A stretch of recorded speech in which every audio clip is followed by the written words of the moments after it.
Humanitarian mission. Uzbekistan. Heartway, EurAsia Heart Foundation.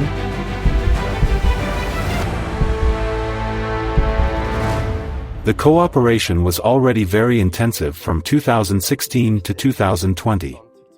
When COVID started, there was a small break, of course, due to the lockdown. But from March 2021, we have been doing regular missions to Uzbekistan. We used the lockdown period to collect material from Germany, Austria, and Switzerland. We managed to collect equipment worth almost 5 million Swiss francs, such as heart-lung machines, echo devices, balloon pumps, and lots of disposables. We filled a large truck with trailers with it. Another project is the National Children's Medical Center. This fantastic building is a multidisciplinary children's hospital with cardiac surgery and cardiology. I think that this large clinic should be professionally expanded at all levels. But cardiology and heart surgery, of course, will be the main directions. If the right decisions are made and the necessary money is available, then this National Children's Medical Center could become a Central Asian Children's Heart Center. A real model center. That is what not only Uzbekistan, but Central Asia, as a whole, needs for their children. Several thousand patients that we have treated and operated on have benefited from our cooperation with our Uzbek colleagues. With medical procedures that had not previously been done in Uzbekistan. The most important thing is the training and further education of colleagues. We pass on our knowledge. And all doctors who come to another country benefit from international exchange. Now, we will certainly continue to support Tashkent. This is the Republic's Special Center of Cardiology, where we built cardiac geology from scratch. Uzbekistan also wants to introduce organ transplants at the state level, heart and lung transplants. And definitely we can help in both cases. We will help in Karshi, from where a cardiology arose. Of course, we will also be in demand in other places in Uzbekistan. The people there also need our help.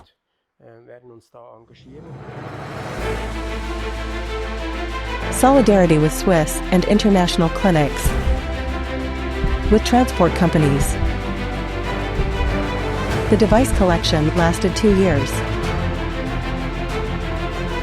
Gebruder Weiss works with a company that in turn works with an Uzbek who contacted us. Because he has connections in Uzbekistan. He asked they do business in Uzbekistan if we would be interested in working on this project. Then, we got to know about the EurAsia Heart Foundation. And what I learned really impressed me. Because I'm a father myself. So, it's important when something affects you that you start doing something. And then, we said, we want to co-finance the delivery of humanitarian aid with this company and other companies. So, we can come from Switzerland, where we are also represented via Austria, via Eastern Europe, via Russia, to Kazakhstan and Uzbekistan. 6,000 kilometers is a long way. This is the greatest humanitarian aid from Switzerland to Uzbekistan. So, it was then shipped to Uzbekistan in 2021. It's great that we had possibility to supply a large part of Uzbek heart surgery with control material. That affected Uzbekistan. Their materials are sent to other countries. We have equipped a clinic in Tashkent and in Karshi, in Kokand. Of course, we will continue to work with these clinics. Resolving difficult and unexpected situations. Of course, the most difficult or the most time-consuming thing was compiling the inventory list, because everything was already well packed. We had to unpack every box, rewrite every flask, every type of flask, and then repackage it. And the other thing, of course, was packing the equipment. The devices really had to be packed very professionally so that they didn't get damaged during process of transportation.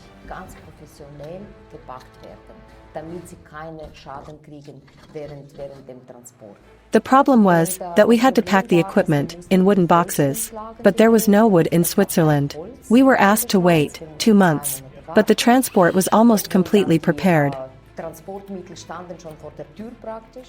But in the end, we found a carpenter. So, he made these wooden boxes for us. He found all needed materials and provided them, everything we need, and in no time. He even partially covered the costs. We were really lucky. When it comes to humanitarian aid, it's often the case that it's not about new equipment. It's about equipment that has already been used. All devices have been in use for some time, and the original packaging is gone. And we are talking about a distance of 6,000 kilometers. And this means that the driver spends 8 to 10 hours behind the wheel every day, driving for 14 to 16 days on very dangerous roads.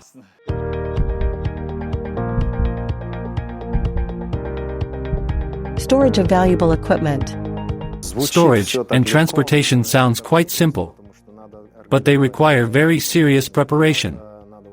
For example, the right packaging material has to be organized for the medical devices, and this has to be fetched with the transporter. The storage conditions were also important. The storage room had to be dry and clean, because the medical equipment had been stored there for 2 years. If possible, it should not have any dust, since medical devices are very sensitive. Also, the temperature in the warehouse had to be constant. That was the most important thing. In winter, the liquid in the devices had to be prevented from freezing. Constant checking of the room temperature was necessary. I was responsible for ensuring that the temperature in the warehouse was at least 18 degrees during the winter, and no more than 26 in the summer.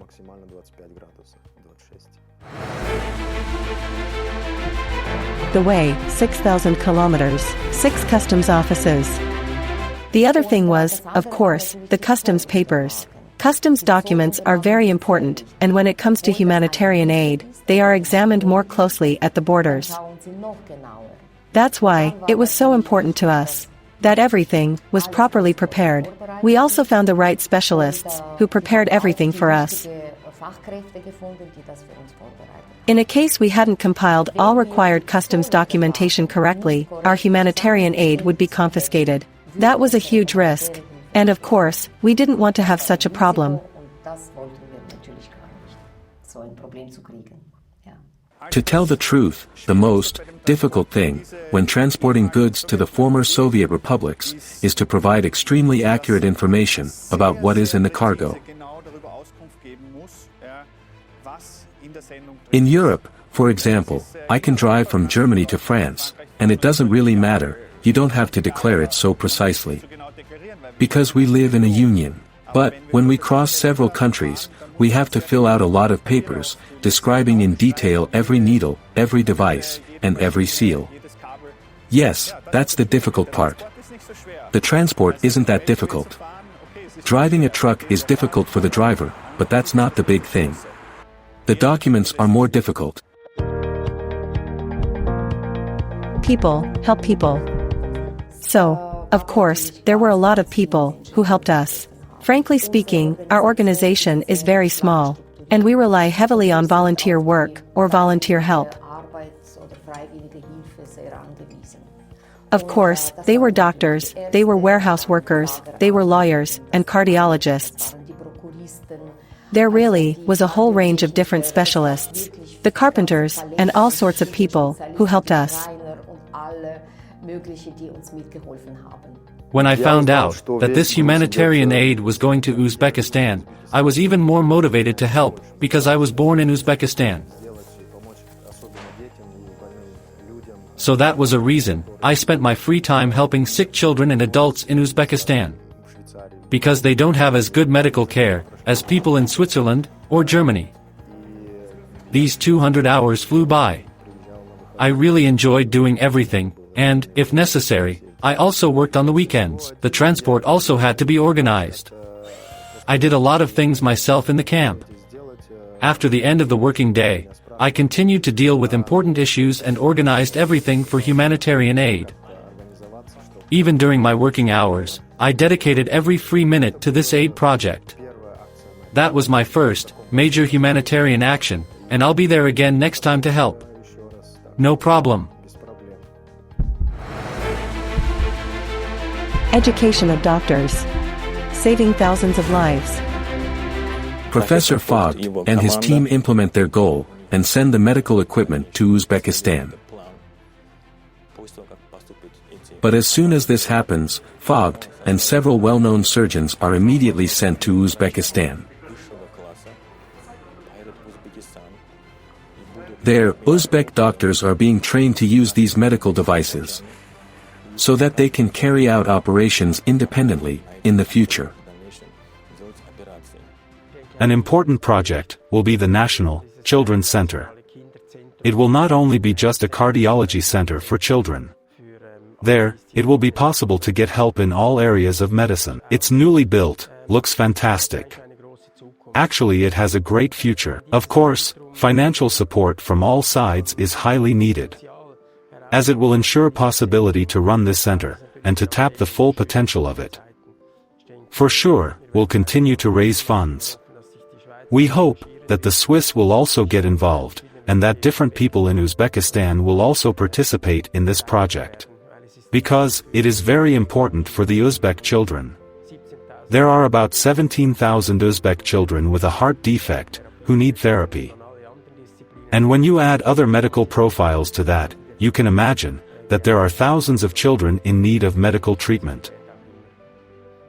Charity and support for developing countries are highly important aspects for us. And we are building a medical center modeled on Switzerland, where there is a Kinora and the National Red Cross. Moreover, it is about children who are disadvantaged, whom we support and for whom we want to enable a decent life. And finally, it is the education and training of the Uzbek colleagues. This not only benefits the colleagues on site. All experts or specialists who travel here from us are able to learn an awful lot in this international exchange. There is, for example, a mission of 7 to 10 days, where you can operate on 3 patients with diagnoses in 1 day, 3 times a day, over a period of 7 to 10 days. We experience maybe 3 such diagnoses a year. That means complex things that are very rare here are very common there, because they have accumulated over the years. I think that the combination of national and international training, further education and international work will also benefit medical professionals from Switzerland.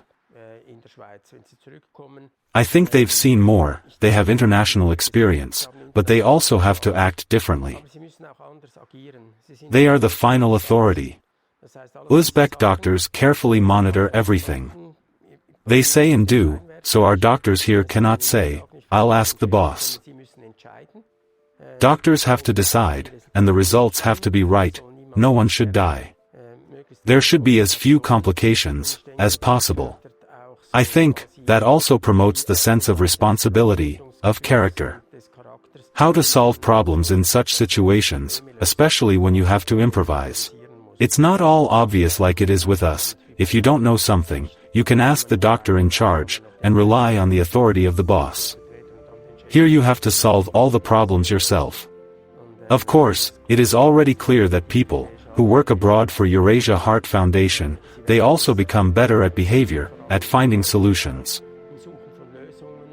They get a great deal of experience in the operational work of illnesses, in situations that are rarely seen in Switzerland. For example, my deputy professor Karela came here as part of this program. She's a great surgeon. She operated on 3 adults a day with congenital heart defects, every day for a week. We have 3 to 5 social patients a year at the University Hospital Zurich. I think these patients will benefit from this activity. Here, doctors not only work, but get more experience, and it's not the same. Moreover, we don't just go around training local doctors, we do the work ourselves.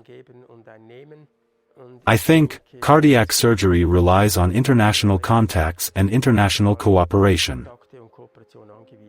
This applies to the Uzbeks. They cannot develop science themselves. This also applies to the Swiss, applies to Americans and Germans.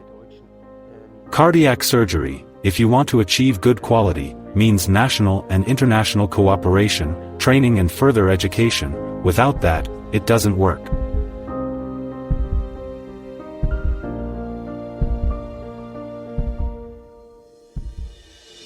What will this help achieve in Uzbekistan? 6 operating rooms for heart surgery. 2,400 heart surgeries a year. Better and more accurate diagnostics. Reduction of intra- and postoperative complications, thanks to balloon pumps. Better chances of survival in complex operations. Greater chances of survival of critically infected patients. And the most important thing, the exchange of experience.